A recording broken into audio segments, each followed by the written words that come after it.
The United Nations Security Council has held its first informal meeting on the humanitarian crisis in Cameroon. Since 2016, unrest has prevailed in the country's Anglophone Northwest and Southwest regions, rooted in claims of long-standing political and economic discrimination by francophone authorities against the minority English-speaking population. The government there has long rejected calls from separatists for independence, and an ensuing low-level conflict between the two sides has driven more than 560,000 Cameroonians from their homes and added to a broader humanitarian crisis that has left 2.3 million people in need.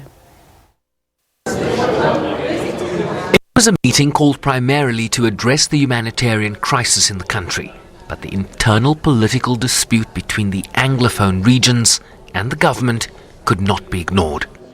The crisis in the Northwest and Southwest regions started with peaceful protests in the English-speaking regions, but has now turned violent. It was one of the fastest growing displacement crises in Africa last year.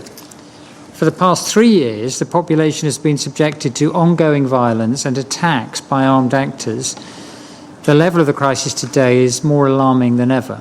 While the situation in the country continues to be underreported, Cameroon now has the 6th largest displaced population in the world. Civil society organizations and international NGOs report that security forces and armed separatists are targeting civilians throughout the area, including allegations of murder, kidnapping, torture, rape, and sexual exploitation, among other atrocities. Tens of thousands of children throughout the region, some 80%, are deprived of education, and only 1 in 4 completed the school year in the Southwest region in the 2017-2018 calendar year. Thank you, Madam Chair. This lady runs a women and youth-centered NGO in the country. 3 years after the beginning of the crisis, the UN and its partners should urgently step up humanitarian aid, because what is given is far below expectation than what is required.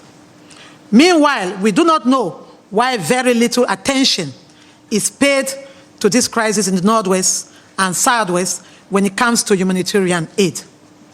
We therefore call on all humanitarian actors to step up the engagement in humanitarian efforts.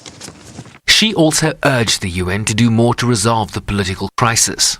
The UN could support greater efforts to encourage talks and dialogue between the conflicting parties, who are brothers, for an eventual end to the crisis, for them to come up with a roadmap to achieving sustainable peace that builds more on our existing strength and influence.